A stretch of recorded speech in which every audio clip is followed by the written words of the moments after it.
Hey, it's Bill from Mallin Pens, and as you can see behind me, the weather is, well, it's crap. So I figured we could take some stuff I have found and make something interesting from it. So I've got these, I guess, glass doorknobs. I've got several of these railroad spikes, and then I've got a couple of old pieces of oak.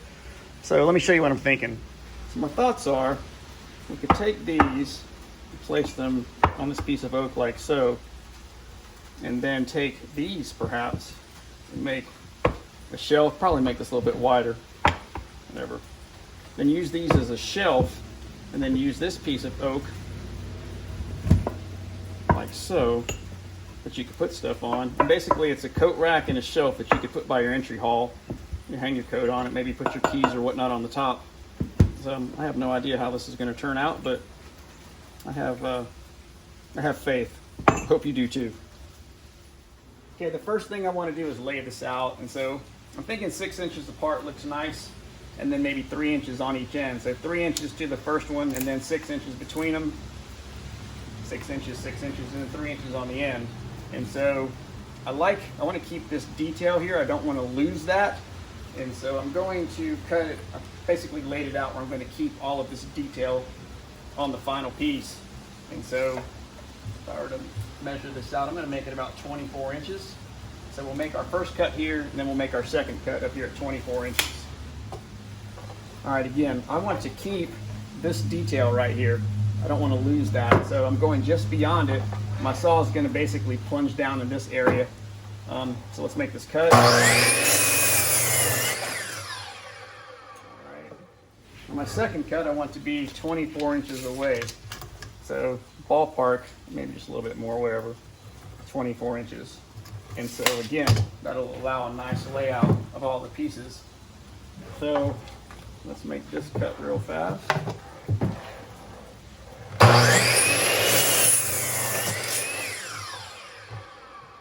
right, so that'll be our back part. And then the next thing I want to do, I want to cut this top, the shelf part out. And I want it to be the same length, obviously, as this. I'm going to get it close. I'll make some final cuts later. So I'll make a mark there. And I will cut, obviously, on the outside of the line. So let me get this lined up. There we go. Let's make this cut. All right, so there's those two. But now what I have to do is I have to cut this in half because, again, I think it's too thick as is. And so let's go over to the bandsaw and do that. All right, got my saw set up. It's times like this I hope my bandsaw blade is sharp. This is a thick piece of oak.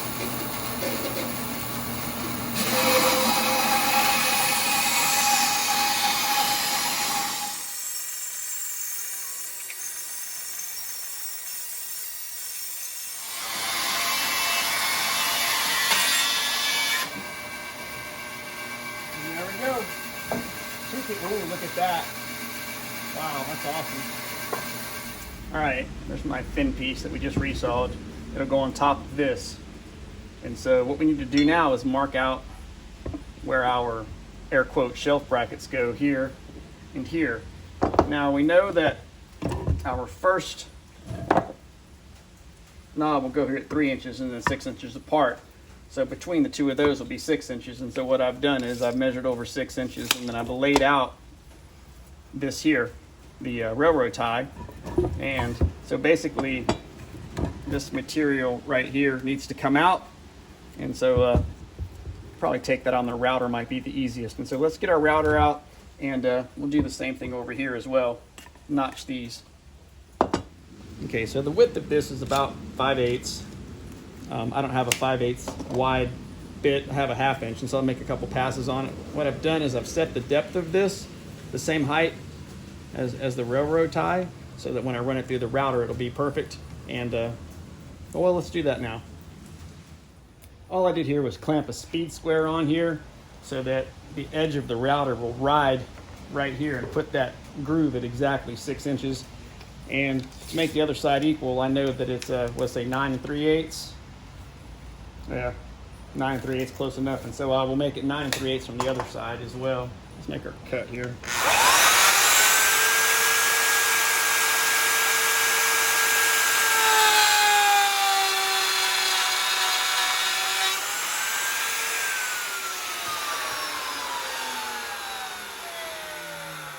Now that's going to be too narrow, so I need to move it over a smidge. Kind of marked. It looks like about, let's try to move it over about 1/8 of an inch. So loosen my clamp, just slide over about 1/8 and clamp back up and make a next cut.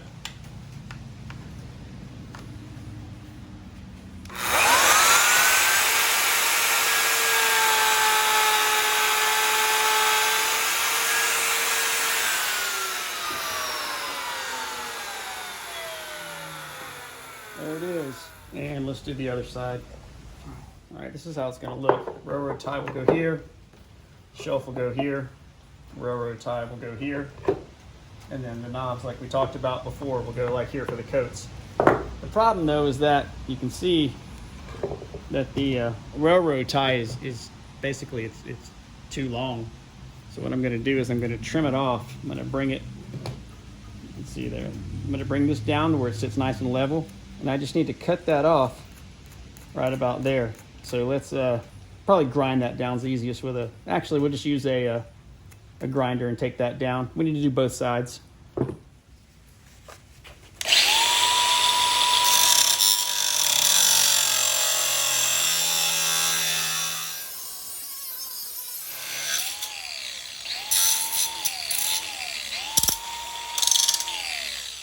So with those trimmed, they both line up perfectly now. And what we will do is we will go to the drill press and take and drill a hole through the railroad tie and then put a big screw in there to make sure that that stays in place. I was gonna use epoxy, but I can just drill a hole pretty easily and secure that.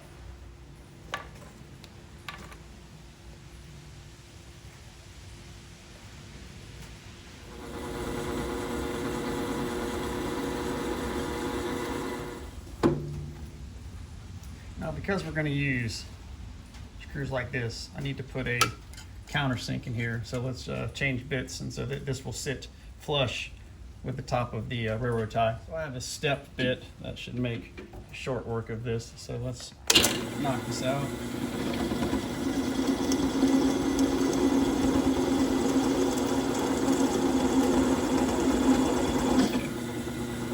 I need a little bit more. Oh, that's perfect. Let's do the other one.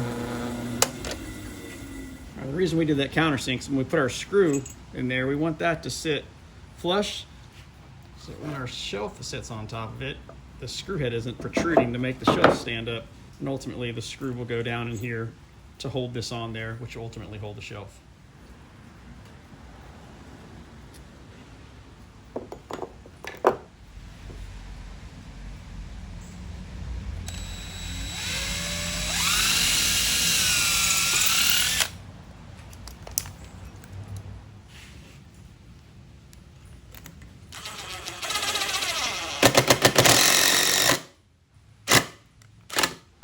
Okay, so this is what it's going to look like. We've got these installed. There's our shelf. We're going to put our knobs on here to hang our coats, but we have to tap out the bottom of these. So let me show you how to do that. So when I found these, they had this in it for basically opening and closing the door. So what I did with this one is I've drilled it out with a 5/16 inch drill bit, and then I used a 3/8 inch tap to make it so that a 3/8 inch bolt will fit inside of that, like so that we can bolt this thing on to our backboard here. So let's drill out the rest of them and tap them real fast.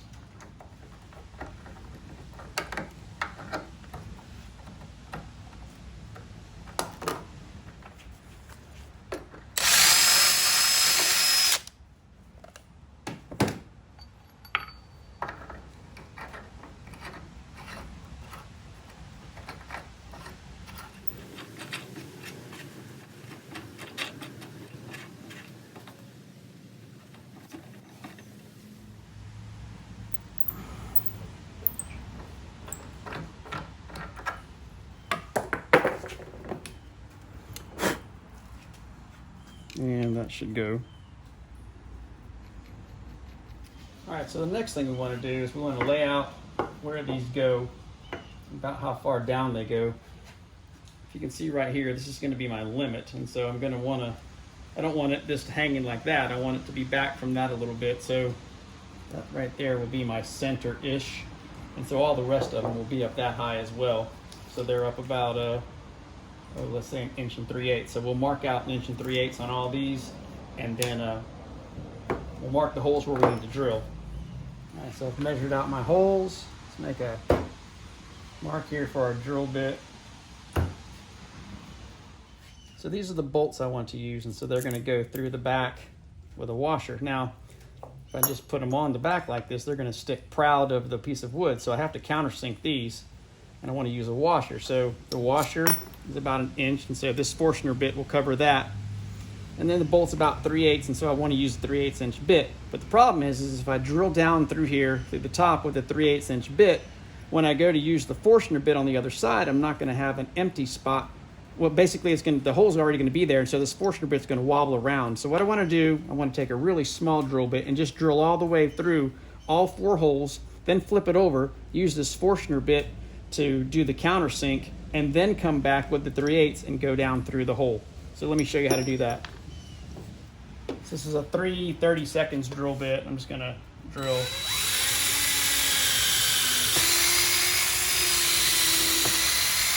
That oak is tough.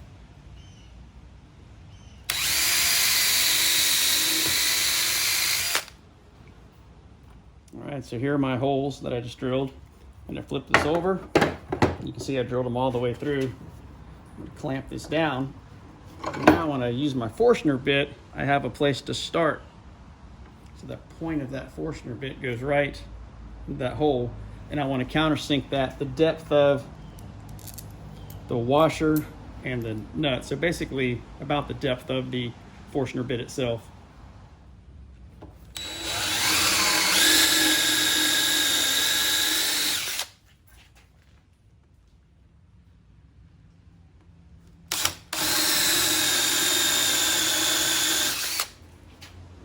Okay, so now that those are drilled, I'm going to flip it back over. And I've got my holes marked already from before where I drilled the small holes through. And I'm going to go back in now with this 3/8 bit.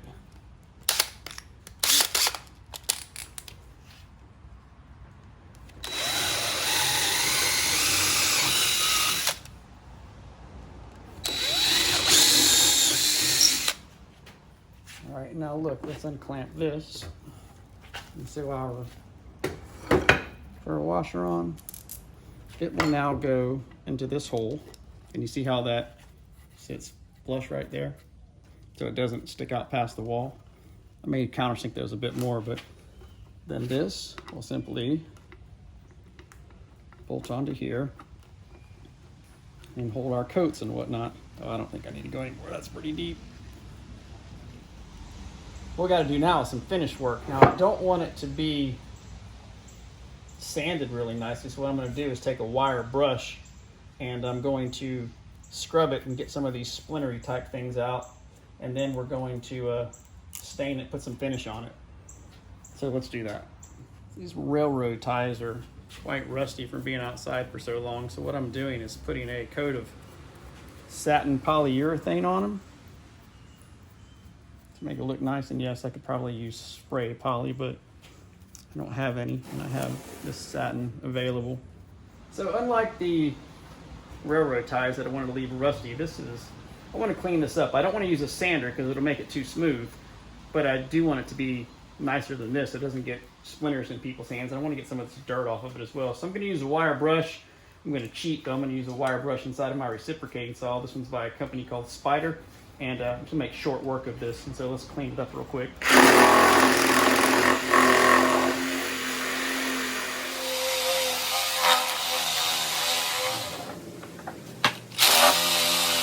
So I'm going to sand this. I'm just going to use some 80 grit sandpaper. Again, I don't want it to be too smooth.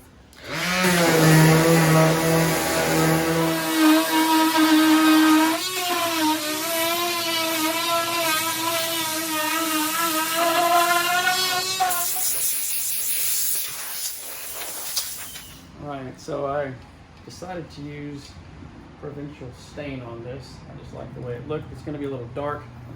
I'm going to sacrifice that microfiber towel over there to get, if it looks like it's too dark, I will get some of the stain off of it with that. Oh no, I think that's going to be beautiful.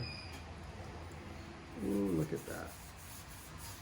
All right, so I'm going to stain the two pieces and then show you what they look like. We'll let that dry overnight, and then tomorrow we'll put the polyurethane on it. Good morning.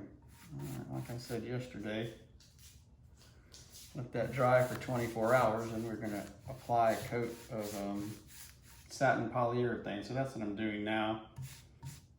It won't take that long to apply it, and then we will let it dry for a couple of hours, come out here and put a light sanding on it, and then do it again until we like the way it feels. So I've waited several hours to do the light sanding with this 220 sandpaper because the humidity here is so bad that the poly really didn't dry until just now. I did take it inside, but it's in the air conditioning to help. So what I'll do now is just lightly sand it, and then once I'm done with that, I'll put another coat of polyurethane on it, and I will probably do this one more time after this just to make sure that it's got a really good finish on it.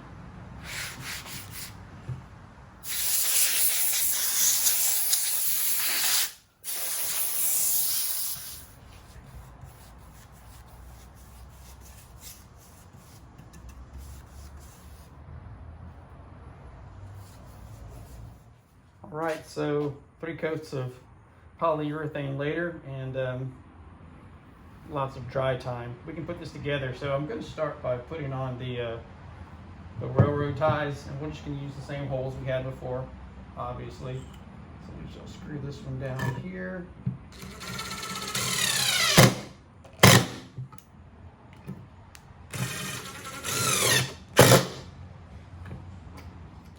So now we'll put our knobs on. I've put one of the bolts through. Tighten this down on here.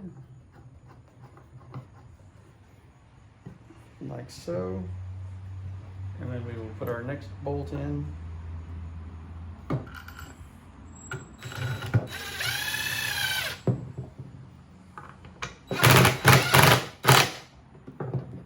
there's 2. Third one on here. All right, now we need to put the top on. So our air quote shelf brackets will hold up the front of the shelf, but we're going to need to nail the back side of the shelf on. So I've got my nail gun over here. We'll align this here, and then we'll pop some 2-inch nails in it. So let's get one in here. Make sure this is good and aligned. Put one here. And we'll put one right here. That is some tough oak. Alright,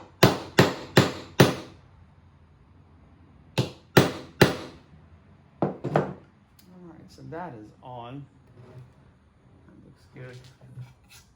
Alright, we'll put a little filler in those holes, but ultimately this is what it's going to look like. Now I still need to put some hangers on the back so that you can mount it on the wall, but that's pretty easy to do. But ultimately, that's it. Looks really nice.